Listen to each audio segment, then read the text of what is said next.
Hello, this is Prince of Somnia, and welcome to a special episode of Let's Play Xenoblade Chronicles. Okay, well maybe not that special. It's a side quest episode, but this one's going to be a little bit different in that it's going to be focused entirely on Colony 6. Starting with The Road Home, given to us by Atharan himself. Now, this quest is timed and exclusive, but basically what it is that there's a certain point in the plot where Atharans are no longer going to be available for this quest, so you'll be able to get it from a different NPC, but it's essentially the same quest. Anyway, for this quest we need to defeat 6 Black Smoke Hoxes found on Ragwell Bridge.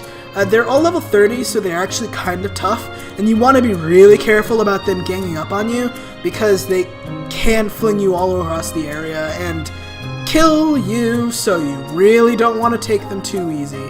As you can see, I was flung off the bridge and died on impact, so yeah! That was fun.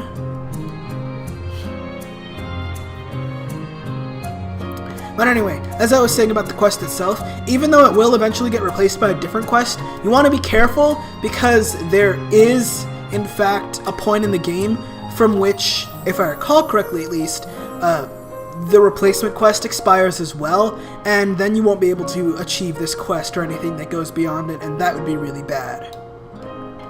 Now once you clear out the Black Smoke Hoxes, they'll be replaced with White Smoke Hoxes, which are even more powerful.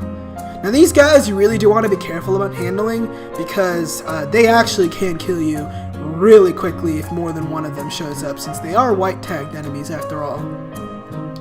You should be able to handle them one at a time if you just lure and attack over and over and over again, and you'll be able to take them out pretty easily.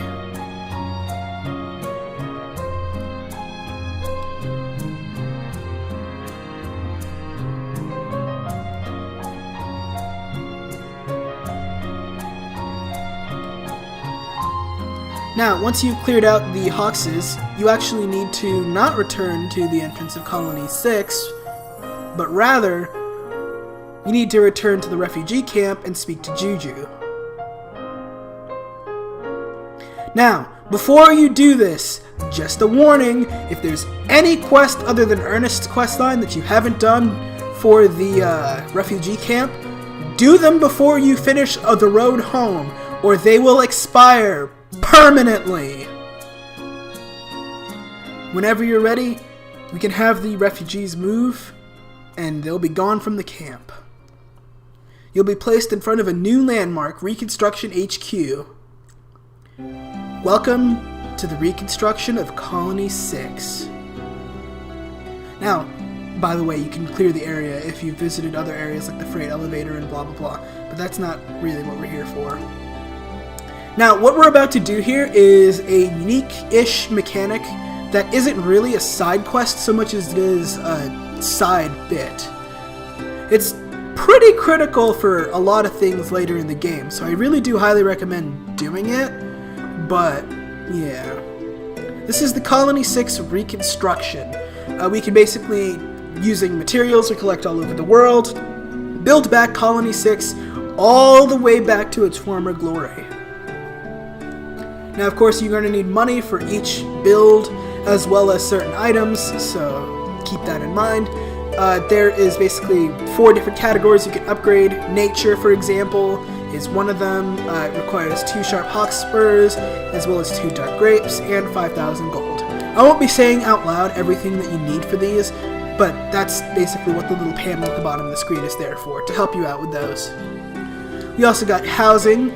Nature basically adds a little green space, whereas housing adds more to the colony's maximum population, which is kind of important because, well, population is how many people live in the colony.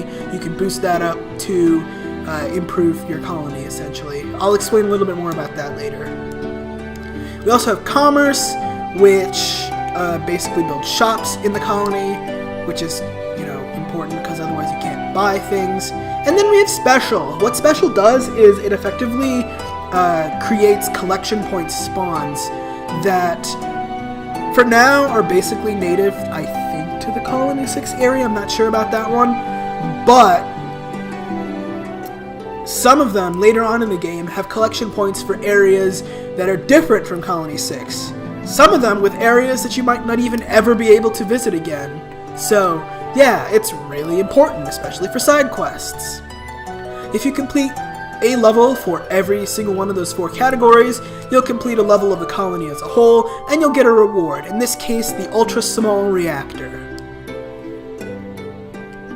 Now, I was mentioning earlier about residency and getting people to live in the colony. If you speak to certain NPCs all over the world, when you're at a certain level of Reconstruction, you'll be able to recruit them to join Colony 6. In this case, if you speak to Werner, over in the area where we began the game, he can actually join Colony 6. We'll be doing that periodically as we go through the game. So, basically, what I'm going to be doing to handle the Reconstruction of Colony 6, as well as, accepting these quests, is there are certain points in the game at which every area that contains collectibles for us to be able to complete a certain area of the quest becomes available. Now, at those areas of the game, I will be basically taking time to do either a separate side quest episode or as part of a side quest episode, just clearing out the side quest in question in order to basically continue on with Colony 6's Reconstruction. Now, the really big, main important thing about the Reconstruction, other than this quest that I'm totally ignoring right now, that seems to be having a few issues with the video, at least on my end. But anyway, the big important thing about the Reconstruction is that it unlocks more side quests for the residents of Colony 6. So if you're aiming to max out every colony or complete every side quest, you have to do the Reconstruction. There's no ifs, ands, or buts about it. But yeah. So for right now, we can complete level 1 of the Reconstruction because we have every area available to us that we can access for it. Level 2 of the Reconstruction won't be available for a long time, past the 50% mark of the game, actually. So you don't need to worry about that. I will point out at each opportunity when we can complete an entire level of a colony, and we'll be moving on from there. Now, just a fair warning, and I'm going to say this now and probably repeat it later, there are levels of the colony that require items that are in areas in the future that are one-time only or limited time only. You really want to be careful and make sure to get those items too. So, yeah, it's a little tricky and annoying, but that's just what happens. Now, of course, when I'm guiding you through Reconstruction, I will be sure to point out, whenever I can, when you can just trade for items instead of collecting them, to make things easier on you. If you're short on cash for the Reconstruction efforts, it's really easy just to complete a few quests here and there. Now, speaking of quests, I kind of glazed over a few of them there. There was one for Anna that involved rescuing a couple of the kids, and then there was a couple for Satada, where you basically just fetched an item and then agreed to throw it into an area that we haven't gotten to quite yet. Now, we have another quest here that is a follow-up from Spirits Raised. What is love? Baby, don't hurt me no more. This is how you get the VOD muted.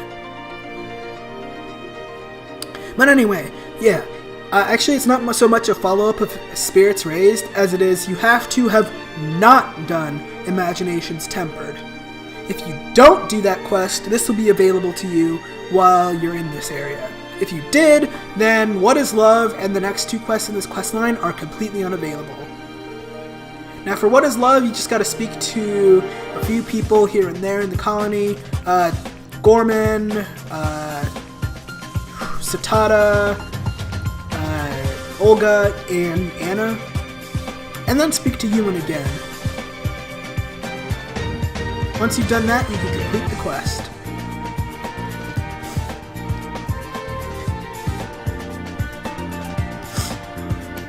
Now, of course, I mentioned before that there's a follow-up to this quest. Speak to Ewan again to receive the next one.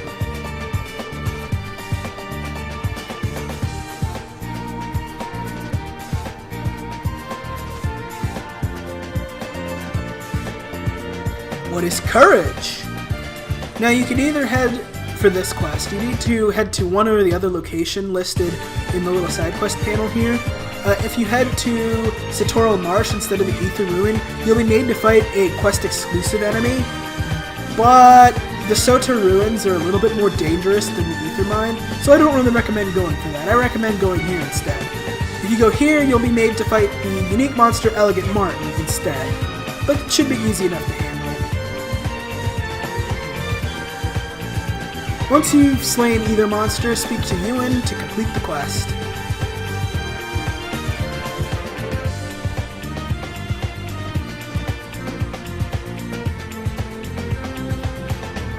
Now then, the last part of this little quest line here is actually given to you by Matriona. As you can tell, it's kind of been building towards a little bit of a romance between Ewan and Matriona, and this is kind of the culmination here.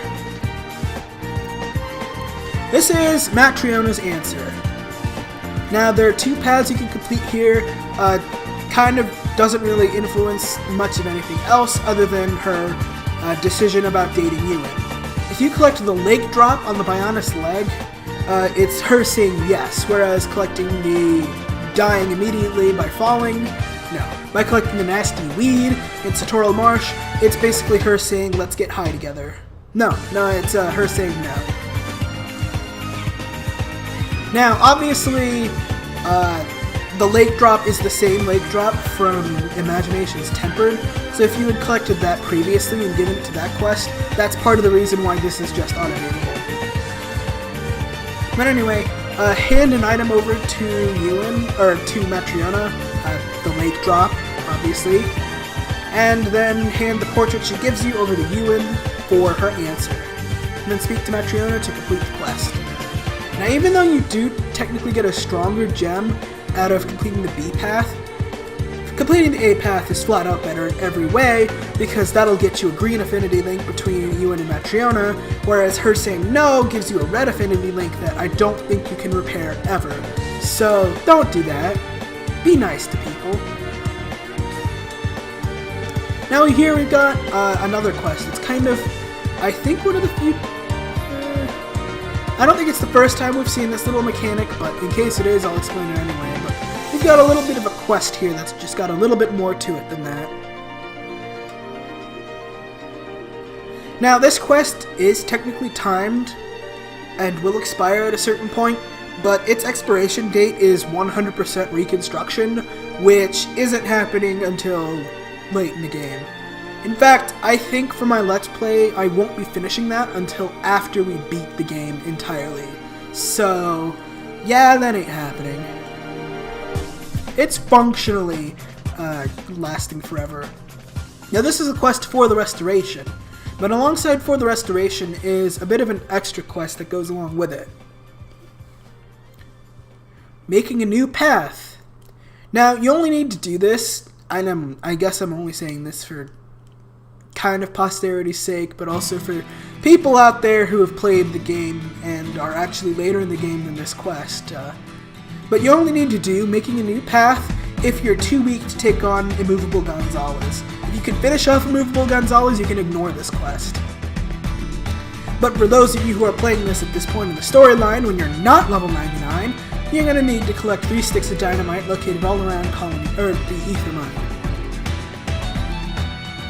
They're basically located in 3 separate locations that you can identify through the map. Once you've collected the dynamite, return to Gorman and he'll be able to blast a new path on Spiral Valley. This way you can make it to the top where the rock you're looking for is located without having to fight Immovable Gonzalez, who is literally level 99. Now then, from Spiral Valley, if you just drop straight down, you'll notice that now there's a little path that you can walk up the little spiral so that you can go beyond where Immovable Gonzalez was located. If you head all the way up to the top where you fought the boss earlier, you'll be able to collect the Divine Rock. Once you collect the Divine Rock, return to Colony 6 and speak to Gorman to complete the quest.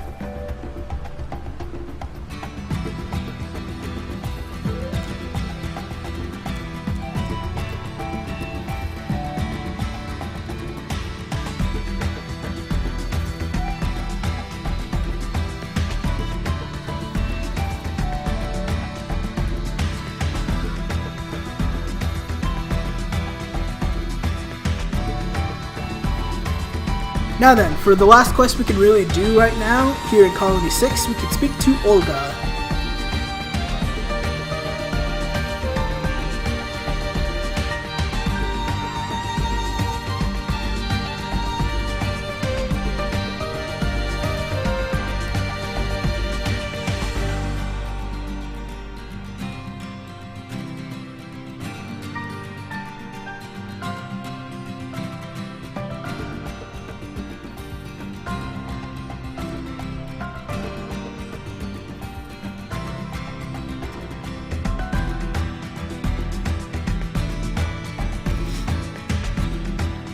This is the chemist's reopening, or chemist's reopening even. We need a chewy radish, 2 red durians, and a serious anemone, which fortunately we just happen to have every single one of those items. But if you need a little more detail on how to collect those items, you can just take a look at the side quest panel at the bottom of the screen. But anyway, this is it for the side quest episode of Let's Play Xenoblade Chronicles. Next time, we'll be continuing on through Sartorial Marsh and seeing how we can get all the way up to the Bionis Head. See you guys then!